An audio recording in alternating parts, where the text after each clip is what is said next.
Place à la lecture dans Il était une fois un livre. Voir la mer, donc il s'est fait nommer en Bretagne, il était l'instituteur de ça. Avec Nathalie Ramage sur Fréquence 8. Bonjour à tous et à toutes. Je retrouve avec plaisir cette semaine Renaud Van Rumbeke, qui est notre invité à l'honneur pour venir nous parler de son livre Mémoire d'un juge trop indépendant aux éditions Taillandier.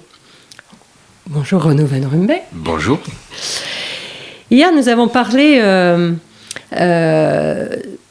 du financement des partis politiques, qui était quand même... vous avez procédé... votre manière de faire a été assez inédite à l'époque. Quelques années après, on a eu... alors là, de l'autre côté, puisque là, on ne parle pas de politique, c'est juste de fonctionnement, d'habitude. Est-ce que c'est pour ça que Nicolas Sarkozy, lui, a souhaité supprimer le juge d'instruction, cet empêcheur de tourner en rond? Enfin, la fonction, en fait.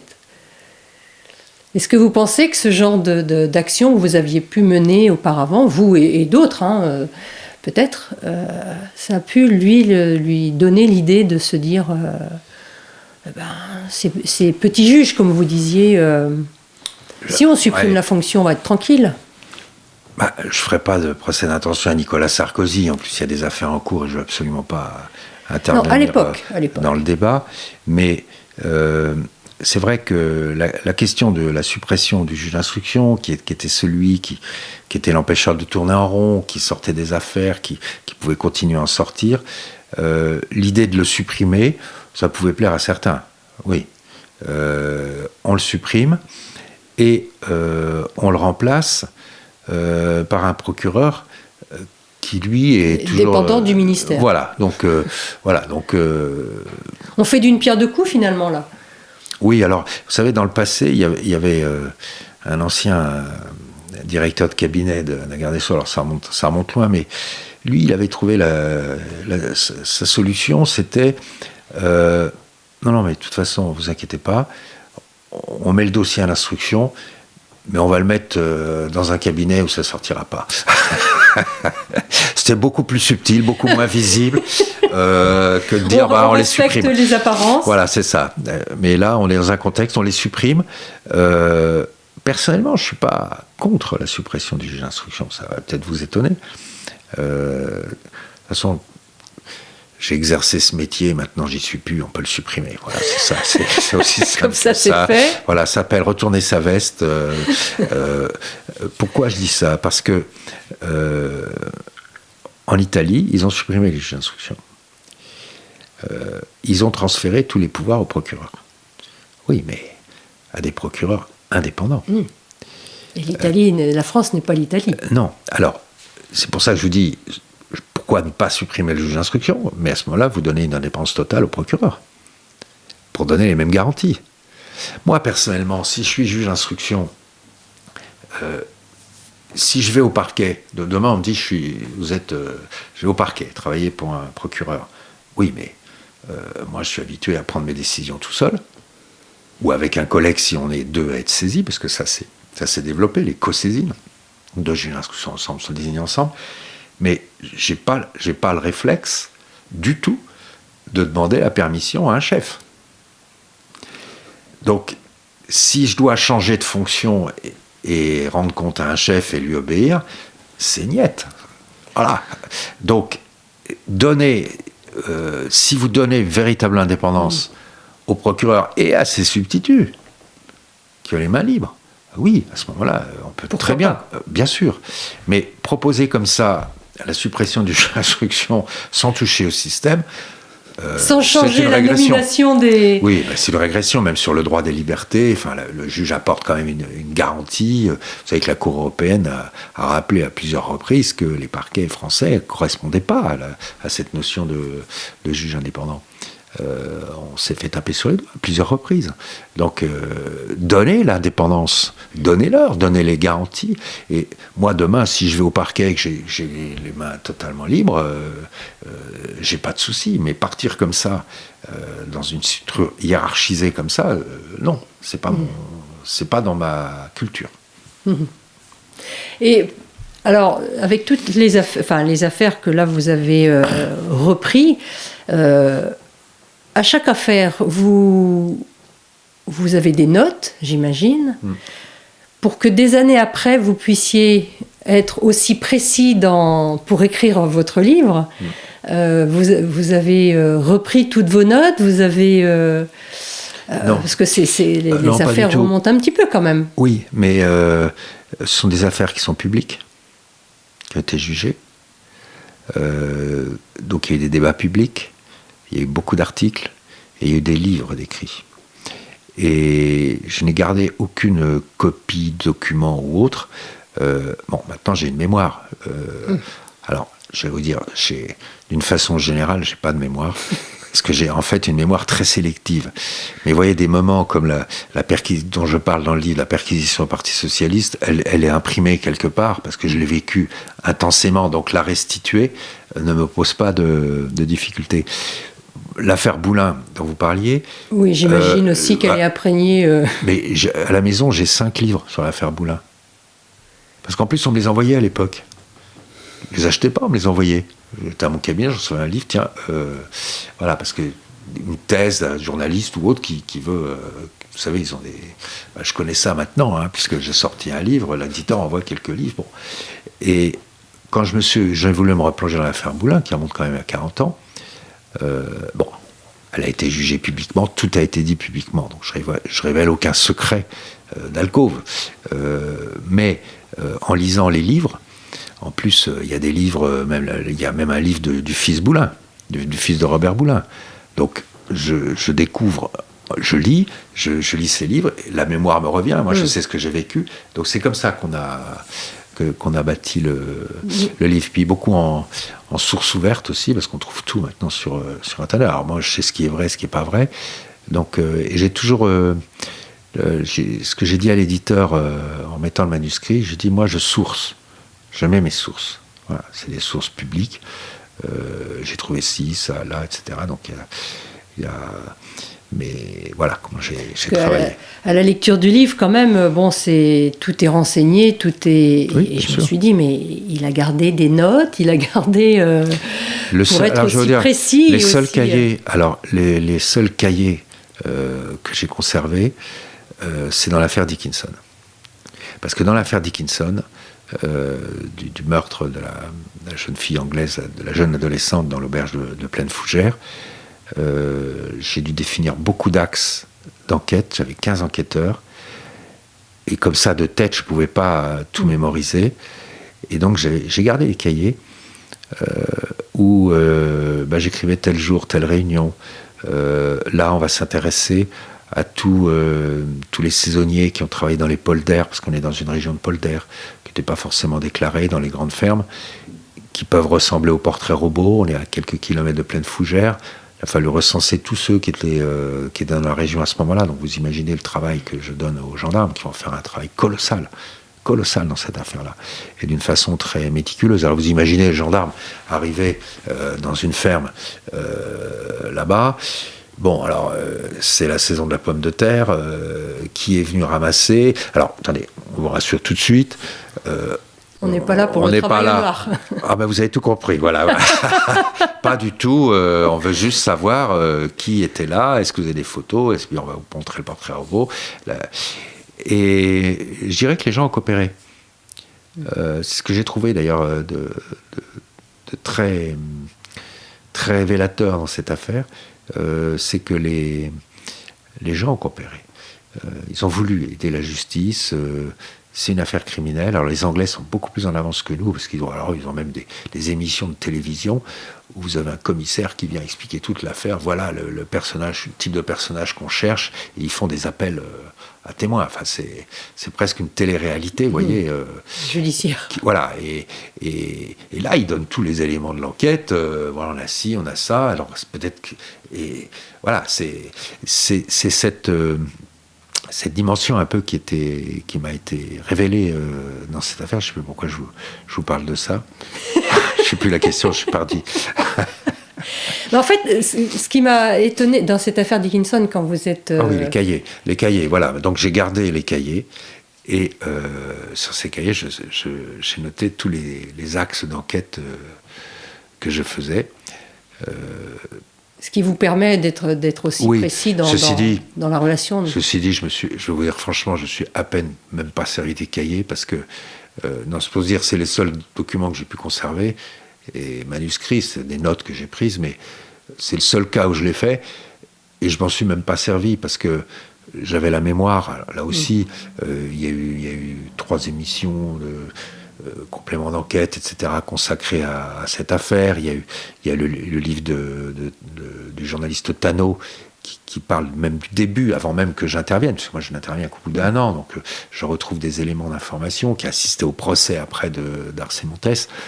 Donc voilà.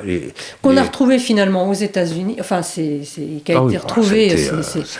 C'est le miracle pour le retrouver. Oui, c'est ce que j'allais dire. Des fois, il y a le facteur chance aussi qui est avec vous, quoi. Oui, il faut. Après, c'est vrai que vous le dites bien, tout le monde a coopéré dans le village. Mais quand vous dites le facteur chance, c'est la réussite. Voilà, puis des coïncidences quand même. C'est quand même le fruit de tout un travail.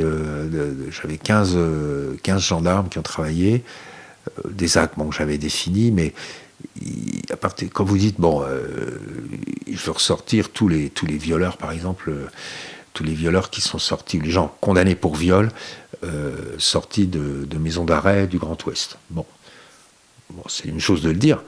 Après, il faut aller éplucher les registres, les images. Bon. Donc, ils ont fait tout ce travail-là. Donc, c'est un travail considérable. Et le travail et pourquoi on trouve Arsène Montes ?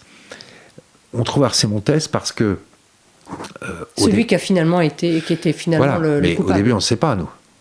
On a l'ADN. Il a laissé son ADN sur place. On connaît parfaitement son ADN, mais qui ? À part un portrait robot qu'on va mettre des mois à dessiner au vu de témoignages, etc., avec une relative, il faut être très prudent, on n'a rien. Vous voyez ?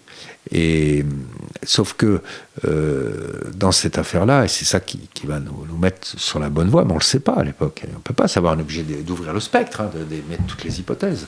La population de Plaine Fougère, on a ordonné le test, pratiquement tout le monde est venu, ce qui est extraordinaire. Sur 500 personnes, il y en a peut-être 5 qui ne sont pas venus. Donc c'est quand même un acte civique, ils n'étaient pas obligés de venir. Je leur avais envoyé à chacun une lettre en disant vous êtes libre de venir ou pas venir. C'est à la mairie, c'est pas à la gendarmerie. Mais nous voilà, on cherche quelqu'un qui a tué une jeune fille dans votre commune. Voilà. Et tout le monde a intérêt de trouver le coupable de toute façon. Oui, mais vous savez à l'époque, là aussi c'est une première. Ça s'est jamais fait. Il fallait mettre l'opération sur pied, mais je leur avais dit aussi c'est à la mairie, c'est pas à la gendarmerie. Pas tout à fait la même signification. Et puis, je vous promets, je prends l'engagement de détruire on analyse votre ADN pour voir s'il colle avec celui qu'on a trouvé sur la scène de crime, ok ? Si c'est pas compatible, on le détruit, quoi. Voilà. Donc, et c'est conservé dans aucun fichier. À l'époque, il n'y avait pas de fichier. Si on avait eu un fichier, ça aurait pu nous aider, mais il n'y en avait pas à l'époque. Bon, et puis il y avait beaucoup de gens qui étaient contre le fichier. Bon, qu'on peut comprendre d'ailleurs, mais il y avait ce débat, vous voyez, donc c'était quand même très, très novateur cette démarche de tester. Et puis bon, ça a permis d'écarter l'hypothèse locale. Le pire, c'est que, ce que j'avais dit au départ, si c'est à l'international, ça va être je veux pas y croire, parce que sinon, on a une chance sur 100, et encore, et manque de chance, c'était à l'international, et il apparaît en fait dans nos listings, parce qu'en fait, on va aboutir à 3000 personnes. 3000 personnes qui ont un profil qui peut peut-être correspondre. Voilà, sur des critères objectifs, connus pour mœurs, ressemblant au portrait robot, ayant fréquenté des auberges de jeunesse, étant repéré dans des auberges de jeunesse. Et d'ailleurs, c'est ce dernier critère qui va me permettre de le trouver. C'est-à-dire que quand je suis saisi de l'affaire, donc 1 an plus tard, j'apprends qu'il y a une deuxième affaire à Saint-Lunaire, mais qu'il n'y a eu aucune constatation, qu'il n'y a aucune... Et donc, je vais, comme les Anglais avaient fait des auditions très complètes des deux groupes, puisqu'il y avait un groupe de jeunes filles à Plaine Fougère, évidemment, et un groupe de jeunes filles à Saint-Lunaire. Deux groupes totalement séparés, et qui sont rentrés en Angleterre. Donc les Anglais ont fait des auditions très, très longues, très détaillées de toutes les adolescentes qui avaient des choses à dire. Et en étudiant ces déclarations, les unes et des autres, j'en arrive à la conclusion assez vite que la scène qui est décrite est la même. Elles n'ont pas pu se concerter. Celle de Saint-Lunaire, certains disaient oui, mais Saint-Lunaire, il n'y a rien eu de constaté. Elles ont lu dans la presse l'affaire de Plaine Fougère, donc elles fabule. On est dans la fabulation, elles ont peut-être eu peur, elles ont fait des cauchemars, enfin tout ce que vous pouvez imaginer. Bon, donc je voulais en avoir le cœur net. Et je me suis dit, c'est pas possible, la scène est la même. Je vois la même scène, sauf qu'à Saint-Lunaire, il y a des adolescentes qui a entendu du bruit, qui a allumé la lumière, il est parti. Ce qui n'a pas été le cas à Plaine Fougère, où là, il est allé au bout de son acte. Et même les horaires coïncidaient. Les horaires, quand on étudiait bien les horaires, Saint-Lunaire, de mémoire, c'était vers 2-3 heures du matin. Vous voyez, j'arrive à parler sans mes notes, mais ça, c'est un cri. Et parce que j'ai passé des heures à comparer ça, et Plaine Fougère, on parlait de 4-5 heures. Donc je me dis, mais il a pu aller là, et ensuite, mis en échec, il revient. En plus, moi, j'étais convaincu qu'il était au départ, parce qu'on disait qu'on l'avait vu à minuit ou 1 heure à Plaine Fougère. Vous voyez, on émet des hypothèses.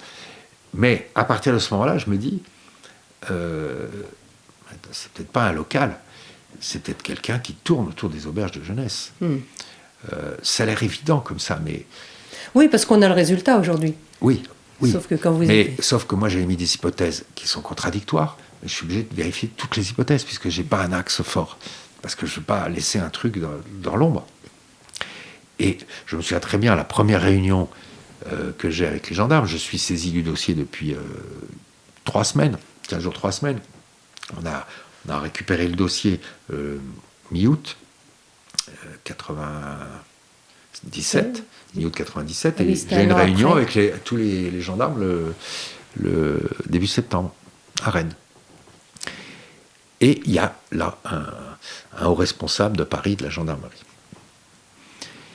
Donc, j'évoque avec eux tous les axes d'enquête. Alors, on met sur pied l'opération de Plaine Fougère, les violeurs, tout ça, avec une théorie des cercles, c'est-à-dire que plus on s'éloigne de Plaine Fougère, moins on va tester de gens, évidemment. Donc, j'essaye de rationaliser un petit peu tout ça, parce qu'en fait, c'est une rationalité qu'il faut appliquer, mais que je vais appliquer de la même manière dans les affaires financières. Oui, on a du fait, le fonctionnement, la démarche est la même. Voilà. Et il faut définir, sachant qu'on ne pourra pas tester toute la population française, évidemment. Mais là, c'est des semaines, c'est des mois. C'est du travail de fond. C'est du travail de fond. Et pendant ce temps-là, comment vous arrivez à gérer parce qu'il y a les familles, quand même, qui sont là, qui sont en attente de réponses. Et les mois et les années, c'est long, quoi. Oui, mais j'ai tenu à informer la famille des avancées de l'enquête. Donc vous êtes aussi du côté de la famille, quoi. Vous vous occupez aussi... Non, enfin, je veux dire, vous vous occupez aussi... Bien sûr, j'ai découvert ça dans cette affaire-là. J'ai découvert que les victimes, les familles de victimes, elles ont droit de savoir ce qui se passe. Parce que le temps est long. Le temps a été long. Mais, vous ne perdez pas de temps, vous, pourtant. Oui, mais alors j'avais aussi la chance, parce que le père de la victime était anglais, d'avoir un avocat d'une parfaite honnêteté, vraiment un homme remarquable, c'était Maître Rousseau-Leboeuf, qui était l'avocat de la famille. Et il assurait ce contact, cette transmission. C'est-à-dire que je le tenais informé des avancées de l'enquête, parce que son client qui habitait en Angleterre ne pouvait pas être là tous les 15 jours ou tous les mois. Par contre, quand il venait, je le recevais. Je m'arrangeais pour le recevoir, lui expliquer, lui dire voilà. Et même, je vais vous dire, même on est allé plus loin, c'est-à-dire qu'il a lancé des appels avec mon accord. Il aurait pu s'en dispenser. Mais des appels à témoins. Je me souviens très bien qu'un jour, il fait une conférence de presse. Je crois que le parquet général était là, parce que le parquet général peut faire ça. Moi, je ne peux pas faire ça. Un appel à témoin. Et je crois qu'il a diffusé, il me semble, le portrait robot qu'on avait élaboré. Et il lance un appel à témoins. Et il dit, je suis sûr que parmi les gens qui nous écoutent, il y a une personne qui doit savoir. Donc il y a un numéro vert qui est donné. Donc les gendarmes vont recevoir plein d'appels de gens qui pensent que... Donc c'est une démarche très anglaise, vous voyez, très britannique, où on fait un appel à témoins. C'est un acte civique. Donc il l'a fait avec mon accord, sur la base des éléments qu'on avait dans le dossier. Il avait accès au dossier de toute façon, il était partie civile. Mais j'ai découvert ça, j'ai découvert que... Parce que je me suis dit, je ne suis pas sûr de le trouver. Pour moi, j'avais une chance sur deux. Toutes les aides sont les bienvenues, quoi. Les aides sont les bienvenues, mais je veux aussi expliquer, en l'associant quelque part, le père de la victime, que moi je fais tout ce qui est possible de faire pour le trouver. Et s'il a des idées, je suis preneur. Dites-moi si vous pensez que... Voilà, c'est une autre démarche. C'est pas une démarche classique, c'est pas du tout été habitué à ça. Enfin, vous étiez focus sur le même objectif, et à partir de là, chacun à sa manière, ça pouvait être que... Voilà. Et ça doit pas se passer en dehors de moi, parce que je centralise l'enquête, les résultats de l'enquête, et d'ailleurs tout ça se faisait aussi avec l'accord du parquet général, des enquêteurs, de l'avocat de la victime, etc., parce qu'on voulait trouver cet auteur. Et vous savez, si on l'a trouvé, alors je reviens à ce que je vous disais au départ, c'est que cette fameuse réunion, là, je vois toujours à la fin de la réunion dire en disant, bon, bah voilà, on a tout dit, j'ai encore juste une chose à vous demander. Et là, je m'adresse en particulier à celui qui vient de Paris, qui est la haute direction de la gendarmerie. Je dis, écoutez, voilà, on a 2 faits. Moi, je suis convaincu que les 2 faits peuvent me tromper, mais la scène est la même à Plaine-Fougère et à Saint-Lunaire. Ça peut être quelqu'un, tout simplement, qui tourne autour des auberges de jeunesse. Je dis, écoutez, là, effectivement, je sens un silence s'installer. Je dis oui, il y a beaucoup d'auberges de jeunesse en France. J'ai une dernière demande à faire, c'est de ressortir toutes les procédures de France et de Navarre où des suspects ont été interpellés dans des auberges de jeunesse.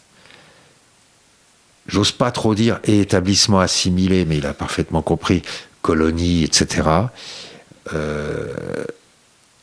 Et j'ai senti une hésitation.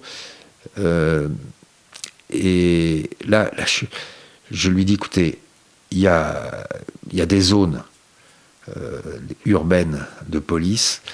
Je peux demander à la police, et là je le vois là tout de suite. Non. Là c'était l'argument. Ouais, c'est moyen, j'en reconnais. Mais là bon, on le fait. Ils l'ont fait. Et 2 mois plus tard, je récupère toutes les procédures qu'ils ont retrouvées. Donc, ils ont demandé à toutes les brigades de partout. Dans les Alpes, il y avait 300 établissements. Donc, de ressortir toutes les procédures. Et on va ressortir comme ça Arcé-Montès. Pourquoi ? Parce qu'il est entré... Il n'est même pas entré, d'ailleurs. Il a tourné... Il a été repéré en train de discuter avec des jeunes Irlandaises 2 ans plus tôt, du côté de Tours, dans la région de Bléré... Et c'est comme ça que, quand je vais récupérer toutes ces procédures, on va identifier 95 noms. 95 noms qui ont été repérés. Parce qu'il y a eu des faits d'intrusion, des faits suspects, mais on n'a pas le nom. Bon, moi, je dis, c'est pas le nom, c'est pas la peine, je vais pas courir après. Par contre, les noms, oui. Et là, je dis aux gendarmes, ces 95 là, vous me les testez tous. Et Arcé-Montès est dedans. Mais je le sais pas à l'époque. Mais je le sais pas. On le saura que 3 ans plus tard. Parce que par la suite, on trouve toujours pas. Et vous savez, c'est un phénomène un peu d'entonnoir. Ouais. C'est-à-dire que on sait très bien, par élimination, quoi. Oui, et puis on sait très bien que le coupable, il va pas se présenter spontanément. Donc, par contre, ceux qui ont rien à se reprocher vont tout de suite venir. Donc, il y a un phénomène d'entonnoir. Et c'est comme ça qu'on arrive à Arcé-Montès. C'est comme ça que mon successeur, parce que je suis parti à Paris, donc Francis Debon, qui a fait un travail remarquable, qui a poursuivi mon travail, qui a terminé le dossier, lui-même un jour doit partir, 1 an plus tard, après mon départ sur Paris, parce que je vais aller à Paris, on m'a fait signe pour récupérer le dossier Elf. Bon, il y avait des choses à faire. Et il va, la veille de son départ, une dernière fois en Angleterre, et il reçoit un coup de fil d'une journaliste anglaise qui lui dit « Ah, pourquoi vous allez en Angleterre ?» etc., qui essaie d'en savoir plus. Il finit par dire « Il y a un certain Arcé Montes qui nous intéresse, parce qu'en plus, il avait séjourné un peu à Londres, etc. » Et le lendemain, le Sun, je crois que c'est le Sun, grand journal anglais, titre « Arcé Montes, suspect numéro 1 ». C'est-à-dire que la journaliste va forcer le trait. Bon, presse anglaise aussi, allez, on y va. Et un policier de l'immigration américaine prend l'avion, retourne aux États-Unis, il est en Angleterre, il tombe sur le Sun. Il dit, tiens, ça, et lui, il fait des ça liens. me dit quelque chose. Il rentre chez lui, il tape le nom dans son ordinateur. Arcé Montes venait d'être interpellé pour une agression sexuelle dans une auberge de jeunesse à Miami. Et c'est comme ça qu'il va être identifié. Vous voyez à quoi ça tient. Oui, c'est pour ça que je parlais aussi du facteur, des fois... réussite. C'est pour ça, je dis, chance, oui, mais il faut la provoquer, la chance. Oui. C'est-à-dire qu'il était dans le filet. Voilà. Et c'était mon angoisse, en me disant, t'as quand même eu des moyens. T'as quand même eu 15 enquêteurs pendant 2 ans, et t'es pas fichu de le trouver. C'était ça. Et je me dis, bon, on en a défini 3000, mais il suffit qu'on passe à côté d'un et que ça soit le bon, et tout s'écroule. Vous voyez, donc c'était ça. Mais il était dedans, et je ne savais pas. Il était dedans. Donc c'est la réussite de la fin et le mot de... Le facteur chance, comme vous le dites. Et le mot de conclusion pour aujourd'hui. On se retrouve demain pour notre dernière journée, et pour l'instant, on laisse place à un petit peu de lecture. À demain. À demain. Renaud Van Ruymbeck, Mémoire d'un juge trop indépendant. Pouvoir de transaction. La justice française a dû faire preuve d'imagination pour changer de culture et se convertir à la transaction. Le parquet peut aujourd'hui transiger. Cet outil permet de sanctionner financièrement et lourdement l'entreprise. Ce fut le cas dans l'affaire HSBC, qui a abouti malgré le refus de coopération des autorités judiciaires helvétiques. Poursuivi pour avoir facilité l'ouverture de comptes en Suisse de ressortissants français, HSBC a fini par accepter, en 2017, de payer une amende de 300 millions d'euros, ce qui lui a évité la comparution devant le tribunal correctionnel. On est loin des 2,5 millions d'euros annoncés par le parquet parisien en 2003. Cette solution, contestée par les partisans de la comparution des personnes poursuivies devant un tribunal, est-elle satisfaisante ? La transaction empêche le débat public à l'audience. La peine est négociée en amont entre l'avocat et le procureur. Certes, cette procédure rapide est efficace. Elle met en garde les entreprises contre la réitération de tels actes. C'est l'effet dissuasif de la sanction. Mais elle contient intrinsèquement sa propre limite. Elle sanctionne la société et non ses dirigeants fautifs. Or, l'entreprise, ce sont aussi des milliers de salariés qui travaillent pour son compte. Prenons l'exemple d'Airbus. La presse a récemment évoqué une transaction importante conclue en 2019 par le parquet national financier en partenariat avec le parquet fédéral américain et le Serious Fraud Office et la société Airbus. Poursuivie pour des faits de corruption, celle-ci a accepté de payer une amende de 3,6 milliards d'euros. Or, depuis, du fait de la crise liée à l'épidémie de Covid-19, le secteur de l'aviation est sinistré. L'inquiétude sur l'avenir de l'entreprise est réelle. Airbus a dû réduire ses cadences de production. Fin juin 2020, le gouvernement a annoncé un plan de 15 milliards pour soutenir le secteur de l'aéronautique. Autrement dit, l'État reverse d'une main ce qu'il prend de l'autre main. Ce type de transaction ne doit pas faire oublier ceux qui, à titre personnel, tirent profit de la corruption. J'ai pu m'apercevoir en menant des enquêtes dans des affaires de cette nature que, sous couvert de corruption internationale, les dirigeants d'entreprises détournaient parfois des sommes importantes à leur profit. Ce fut le cas dans l'affaire Elf. Il eût été pour le moins inconvenant de sanctionner la société alors qu'elle est la première victime de ces agissements. Que dire des importants retraits en espèces effectués sur des comptes suisses et livrés à M. Sirvin ? Ce dernier ne m'aurait donné le nom des bénéficiaires dans le cadre d'un plea bargaining que si ces retraits avaient été préalablement identifiés. Or, je ne les ai découverts qu'à l'issue de multiples investigations en Suisse. Les aurais-je entreprises si j'avais pu transiger en cours de route ? J'en doute, car la transaction est précisément faite pour éviter une enquête trop fouillée. Quel aurait été l'intérêt de M. Sirvin de me révéler des faits qui m'auraient été inconnus ? Il aurait probablement transigé uniquement sur ceux mis au jour. Aussi, est-il primordial d'enquêter de façon approfondie et de sanctionner les dirigeants qui disposent d'avoirs occultes. Ceux-ci agissent en ce cas au détriment des intérêts de l'entreprise en s'appropriant, en Suisse ou ailleurs, des ressources destinées à des opérations inavouables. Le plus souvent, les fonds passent sur des comptes ouverts par des intermédiaires complaisants. C'est le cas lorsque ces derniers distribuent aux dirigeants de l'entreprise une partie des commissions destinées à corrompre des décideurs politiques étrangers. Ils détournent alors les commissions qu'ils perçoivent sur des marchés internationaux. Les intermédiaires s'assurent ainsi des bons offices de l'ensemble des partenaires. Aussi, la transaction ne doit-elle intervenir que dans des cas bien ciblés. Elle ne doit pas empêcher le juge de procéder à des investigations, notamment sur les comptes détenus à l'étranger. C'est en effet l'accès à ces comptes qui constitue le véritable enjeu des affaires internationales. Place à la lecture dans Il était une fois un livre. Voir la mer, donc il s'est fait nommer en Bretagne, il était l'instituteur de ça. Avec Nathalie Ramage sur Fréquence 8.